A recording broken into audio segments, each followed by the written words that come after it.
오늘도 클릭해주셔서 감사합니다. 제가 감기에 걸려 부득이 직접 녹음하지 못했습니다. 양해 부탁드립니다. 한국 무기기술의 집약체로 불리는 KF-21이 올해 양산을 앞둔 상태에서 최종적인 평가 항목 중 하나인 고바듬각 테스트를 성공적으로 진행하였다는 좋은 소식이 전해졌습니다. 지난 31일 방위사업청은 KF-21 CJ2호기가 경남 사천에서 실시한 고바듬각 조종 안정성 비행시험 영상을 게시하였는데요. 이번 비행시험은 KF-21이 저속과 고바듬각 상태에서 조종력을 상실했을 때 조종력을 다시 회복할 수 있는 여부에 대한 확인을 위해 수행되었습니다. 바듬각이란 항공기 날개의 시위선과 공기 이동 방향이 이루는 각으로 동체 앞부분을 상하로 움직여 공격할 수 있는 각도라는 의미에서 공격각이라고도 불리는데요. 하이 AOA 능력이 높을수록 공중전투에서 적 항공기 대비 상대적인 우위를 가질 수 있어 공중우세기를 지향하는 기체라면 높은 공격각은 필수적으로 보유해야 하는 능력입니다. KF-21은 이번 비행시험에서 상승각을 최대 약 70도로 유지한 채 고도 약 38,000피트까지 비행하여 안정된 조종 상태로 복귀하는데 성공하였는데요. 이번 비행시험은 위험도가 높은 만큼 안전을 위해 스핀 회복 장치를 KF-21 뒤쪽에 장착해 진행했으나 시험이 성공적으로 진행됨에 따라 실제 사용으로 이어지진 않았습니다. 스핀 회복 장치는 조종간으로 비행 제어가 되지 않을 경우 최후의 비상수단으로 낙하산을 펼쳐 스핀을 회복하는 장치인데요. 지난 23년 12월에는 고바듬각 비행시험에 앞서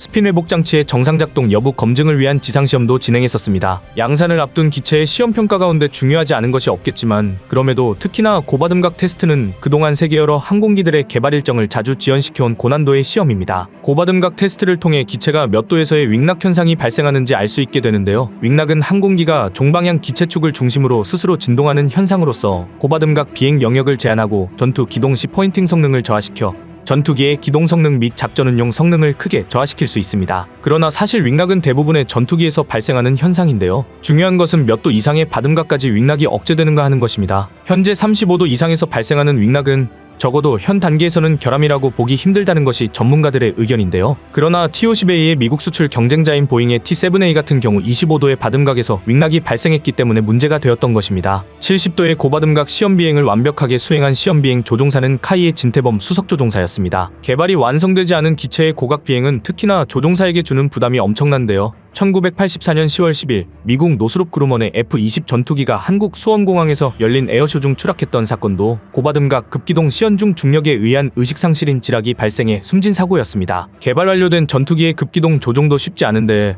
아직 개발이 진행 중인 KF-21을 세계 최고 수준급인 70도 고바듬각 비행에 성공했다는 것은 기체와 파일럿 모두 엄청난 수준에 도달했다고 볼 수 있죠. 시험비행 조종사는 수많은 조종사 중에서도 특히나 최고의 인력들로만 구성되어 있습니다. 조종사들 중에서도 가장 범접하기 힘든, 조금 과장하자면 초인의 경지라 할 수 있는데요. 목숨 걸고 날아다니는 공군 조종사들 중에서도 가장 생명의 위협을 크고 빈번하게 받는 보직이며 공군사관학교 한 개 기수마다 한 명꼴로만 뽑힐 정도로 선발 기준도 매우 까다롭습니다. 실제로 카이의 수석 테스트 파일럿인 진태범 조종사는 공군사관학교 수석 입학이자 수석 졸업한 사관학교 레전드 조종사로 불립니다. KF-21이 70도라는 매우 높은 공격각을 가지고 있다는 것은 그 자체로 의미하는 바가 상당합니다. F5의 경우 최대 바듬각은 23도, F-16는 30도, F-35는 50도, F-22는 60도입니다. KF-21이 뛰어난 기동성을 기반으로 공중우세기로의 역할을 지향하는 기체라는 것이 전 세계에 공개되는 것이죠. 고각에서의 비행은 전투기의 민첩성을 극대화할 수 있으며 적의 미사일을 피하거나 회피하는 데 효과적입니다. 또한 높은 고도에서의 전술적 이점을 가져갈 수 있는데 적이 예측 불가능한 고각 비행을 통해 공중전에서의 우위를 가져갈 수 있는 것이죠. 특히나 이번 고바듬각 시험을 통해 확실하게 드러난 한 가지 반전이 있었는데요. 현존하는 전투기 중 가장 최신식의 기체로 꼽히는 KF-21의 DSI 설계를 적용하지 않았던 이유가 이번 시험 결과와 맞물려 드러나게 된 것입니다. DSI 시스템은 공기압 입구를 동체로부터 떨어뜨리지 않는 설계 방식인데요. 일체형 구조인 것이죠. 이 시스템은 기존 대비 무게와 항력을 감소시키는 이점과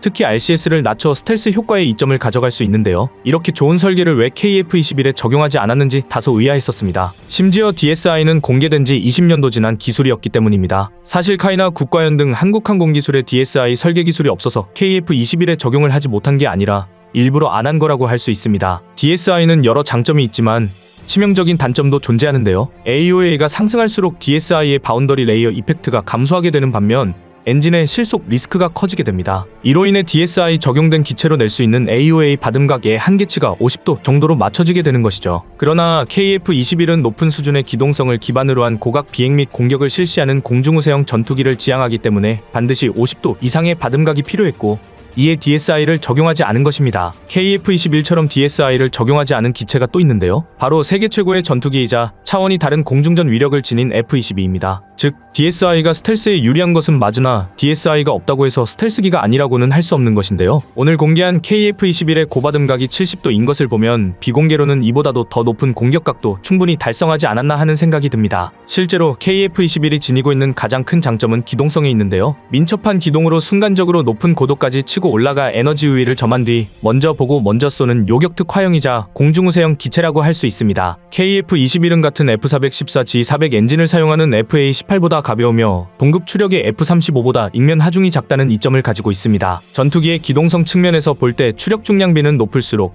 ing면 하중은 낮을수록 좋은데요. ing면 하중이 높은 전투기는 기동에 필요한 양력을 충분히 제공해 줄 수 없을 뿐더러 큰 하중을 걸 수 없어서 선의 성능이 좋지 못합니다. 그리고 기동에 필요한 양력이 부족하기 때문에 그만큼 조종성 및 저속 안정성도 떨어지게 되죠. KF-21의 추력 대중량비와 ing면 하중 비율은 놀랍도록 F-22와 유사한데요. 수치상으로만 본다면 KF-21은 나머지 4.5세대 전투기나 또 F-35보다도 우수한 기동성을 지니고 있음을 알 수 있는데 추후 내부 무장창까지 장착하여 항력을 최소화할 수 있다면 더욱 높은 기동성을 지니게 될 것으로 보입니다. 재밌는 것은 KF-21이 추구하는 높은 수준의 기동성은 사실 중국이나 러시아가 가장 중점적으로 여기고 있는 부분이라는 것인데요. 중국의 5세대 스텔스라는 제니10은 스텔스기임에도 불구하고 고각 비행과 기동성을 잡기 위해 델타익 형상의 카나드까지 집어넣는 황당한 설계를 도입했습니다. 제니10이 볼수록 기괴한 이유는 초기 계획은 거창했으나 실제 기술력은 매우 떨어져 실패만을 막기 위해 여러 차례 디자인이 수정되었다는 데 있습니다. 제니10의 중량 대비 형편없는 추력의 엔진은 초창기 지향했던 고속 고고도 요격 임무 수행을 불가능하게 하였는데요. 중국이 AL-31 계열이나 WS-10 계열을 탑재했을 때 제니10의 추력대 중량비는 F-35A보다 떨어지는 수준인데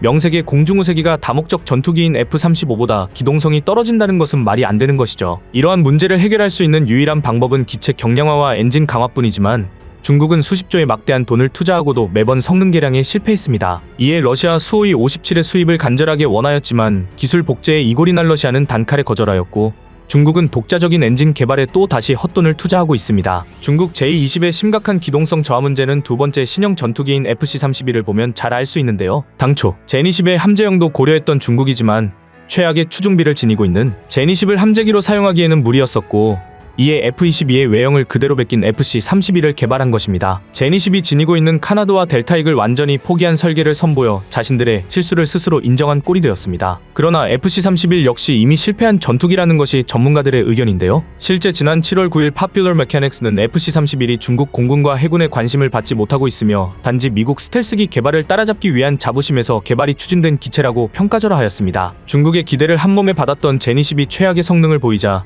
이미 한번 제니10과의 경쟁에서 패배한 실패작 FC-31을 또 불러들여와 죽은 자식 불알만 지고 있는 현재의 중국. 중국의 전투기 개발사를 지켜보면 한국의 KF-21이 얼마나 성공적으로 개발되고 있는지 체감할 수가 있습니다. KF-21 개발 초기 수많은 해외 매체들은 실패가 예견된 사업이라며 성공 가능성을 낮게 보았지만 모든 부정적인 전망들을 보기 좋게 날려버리며 반전의 성능을 드러내고 있습니다. 오늘의 한 줄 평, 신의 한 수를 네 글자로 표현하면 KF-21 이생으로 리얼리즘이었습니다. 여러분의 생각은 어떠신가요? 현명하고 지혜로운 여러분의 의견을 지금 댓글에 남겨주세요.